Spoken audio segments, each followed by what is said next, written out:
Chapter 8. I expected Lee to call me and apologize the next day. He didn't. By the afternoon, though, I gave up waiting for him to talk to me, and I texted him, asking if he was with Rachel. He wasn't. He was at home. So I went straight over there, psyching myself up to argue with my best friend, if necessary, and demand an explanation for why he'd been such a jerk at the party last night. And we really needed to talk about this whole college thing. I was losing faith in myself by the time I walked up the front door. I didn't really like fighting with anybody, except squabbling with Noah over petty things. But that was different. I hated the idea of fighting with my best friend most of all. Maybe it'd be better to forget all about it and just pretend it didn't happen. The door opened. "Why are you standing out here?"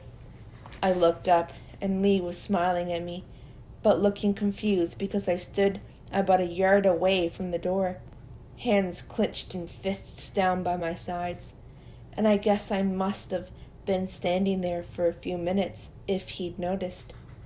There were purple bruises under Lee's eyes, which were bloodshot, like he hadn't slept and had drunk way too much last night. His dark hair was damp, still wet from a shower, I guessed. I pressed my lips tight together. I had to talk to him about it, and I had to do it now, before I chickened out. My stomach flipped. My mouth fell open, and I blurted, "Why were you such a jerk to me last night? Are you doing this on purpose, pushing me away? Why don't you want to go to college with me anymore? Is it because of Rachel? Is it something I've done? Is it to do with Noah?" "Whoa, slow down," Lee said as I gasped for breath. "Look, come inside, and we'll talk. Yeah?" I nodded and walked the rest of the way up to the door. Inside, I could smell June's cooking, spicy, and good enough that it made my mouth water, and the TV was on in the living room, where I guessed Matthew, Lee's dad, was. June yelled hi to me, and I shouted back, trying not to sound as anxious as I felt. We headed upstairs to Lee's room. He had a little balcony, and the doors were wide open, the thin drapes billowing outward with the breeze. And there was music playing on his Mac, which Lee turned down. I perched on the end of his bed. Usually, I'd treat Lee's room like my own, but now I felt nervous. Now wasn't the time to throw myself down on the bouncy mattress. It had been a while since I'd been over here. The room was tidier than I'd ever seen it. "You got rid of your drum kit," I said, noticing the empty space in the room. He shrugged. "It wasn't like I played it anymore. I sold it." He took a seat in the spinning chair at his desk, straddling it backward. His toes pressed into the floor, and he swiveled side to side very slightly. I waited for him to say something, say anything, but he was quiet. And just like that, my patience snapped. "You know," I said, and it came out angry, sharp and fierce. It sounded wrong, but I couldn't stop it. "It's bad enough that I barely get to speak to Noah lately, but I can't stand you pushing me away as well. And I don't just mean because of the college thing. We never talk. Not like we used to. We hardly ever hang out. And it feels like you were pushing me away," I finished lamely, trailing off. I was wringing my hands. I realized and stopped, sitting on them instead. At least that way they wouldn't shake. "I'm not pushing you away," Lee sighed. "Yes, you are." He rolled his eyes. "You are," I insisted, my voice growing louder with conviction. I wasn't going to have Lee brush this off, now that we were finally addressing it. Or, at least, now that I was. It's like you don't even want to make time for me. Last night you told me to shut up. Lee's shoulders sagged, and he looked down at where his hands were clasped around the back of the chair. He knew I had a point. He was quiet for a while, which made me more nervous, and I stopped sitting on my hands so that I could fidget again. My heart thudded, and there was a lump in the back of my throat like bile. I know I'm a bad best friend, was what he finally said. Thanks for admitting it and all, but I kind of like an explanation. Lee ran his hands through his hair. He hadn't cut it in a while, and now it was almost as long as Noah's. I didn't mean to be such a dick. I'm sorry. I don't want you to say sorry, Lee. I want you to tell me why. I want to know what's going on. Nothing's going on. So what? I drank too much, and I was a little bitch to you. I don't know what you want me to say, Al. I'm sorry. I shouldn't have done it. I get it if you are mad at me. I pushed my knuckles into my forehead, then scraped my fingers back through my hair and sighed. Jesus, Lee, I stood up, shaking my head and feeling sick. I couldn't stay here if he was going to brush me off like this. Fine. You know what? Keep it up. Keep acting like this. You might lose us all that way. All the guys said you were acting weird last night. But I don't have to stand here and take this bullshit from someone who's supposed to be my best friend. If you were not going to talk to me. Lee shot to his feet, knocking the chair over and blocking my way. They call me Little Flynn. Huh? The guys on the football team. They call me Little Flynn. And Coach keeps talking about Noah, how he was faster, or throws better, or whatever. They are all expecting me to be like him, like I'm the new Flynn. You know? So what? That means you have to act like I don't exist? It means I'm trying to be cool. I scoffed. And acting like this? Being mean to all of us? Telling me to shut up? This is being cool? He didn't have anything to say to that. He just looked down at his feet. I thought you were already cool because you won the initiation thing. They said Noah won when it was his initiation to the team, and he was still a sophomore at that point. They are expecting me to be as good as Noah was. I sat down, and Lee let out a rush of breath, eyebrows relaxing before carrying on. He picked up the chair, setting it back upright. He leaned against his desk, hands braced behind him. I'd heard a couple of the guys call Lee Little Flynn, but I'd never realized he felt like this about it. It made my temper flare on his behalf, but it also made me feel even more sad about this entire argument. He could have talked to me. Why hadn't he?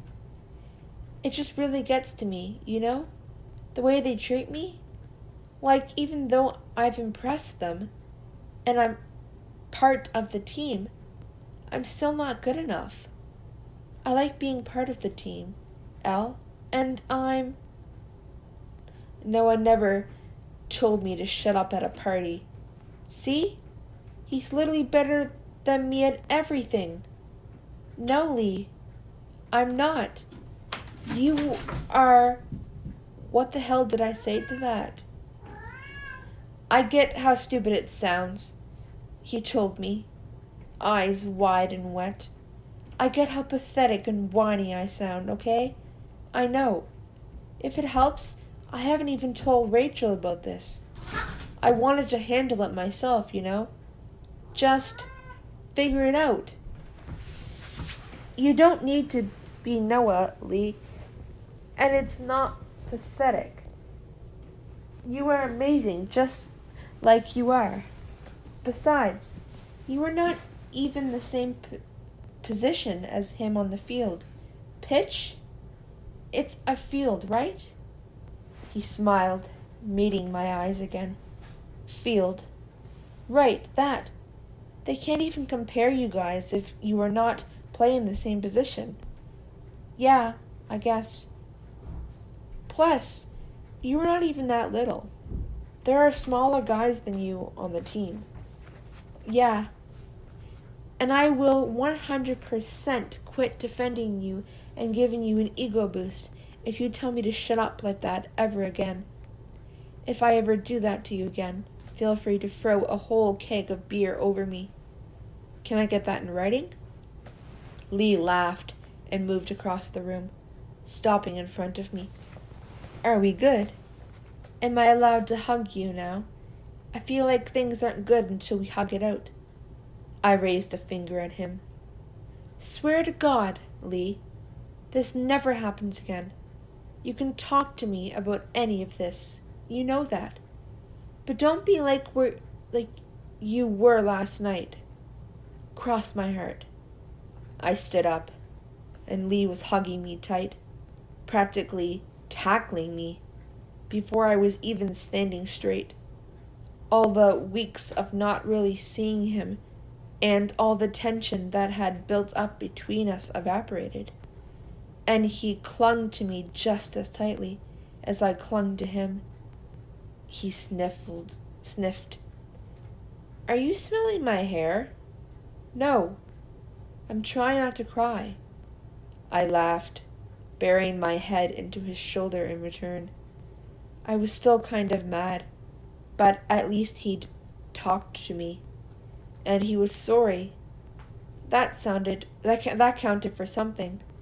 Besides, if you couldn't forgive your best friend when they were trying not to cry, could you really consider yourselves best friends? Did you have a good time at the party, at least? I asked him when we finally broke apart. Aside from pissing all of us off? It wasn't my finest hour. I broke a vase, missed my curfew, and almost ruined my friendship with you. And I threw up on someone's car. Wow. Yeah. And I'm sorry I ruined your night, too. I know you left early because of me. Did Levi tell you that? Lee nodded, then changed the subject, clearly done with talking about himself now. You two seem like pretty good friends. It's good. You know, as long as he's not trying to take my position as best friend, then it's good, he added with an imitation of the impish grin that made him look much more like the Lee I knew. I just mean, because I haven't been spending time with you, and because Noah's not here, and it's good that you've got someone. I worry about you sometimes, Shelley. Like, Rachel's got drama club, but you were like, not talented enough to join in with any extracurriculars like drama club? That's not what I was going to say. True, though. You could join track. Maybe not volleyball, but you'd be decent at track. Sure, maybe. Wouldn't hurt to put something else on my college application.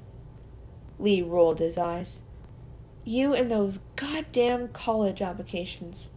Speaking of, look, Brown isn't just about Rachel. It's where my dad went, too. And you could apply. Your grades are even better than mine. We could all go to Brown. Maybe. And I'm not picking her, you know? I don't mean to, anyway. But all the guys said how she must find it weird with me being so close with you, and that I should make more of an effort with Rachel. And did Warren tell you that? Lee pulled a face. Warren is single and an idiot. But I get it. I hated to admit it, but I did get why he was worried about that. If you don't fix that, though, Lee, I will. I'll make a damn roaster for you if I have to. We'll share custody of you on the weekends. I'll see you every Tuesday night. He laughed. I'll figure it out. Then there was a shout up the staircase. Kids, dinner's on the table. And the conversation was over. But another one started up just as quickly. Less serious and more like old times. Both of us joking and teasing each other, and his arm bumped against mine as we walked downstairs. It was good to have Lee back.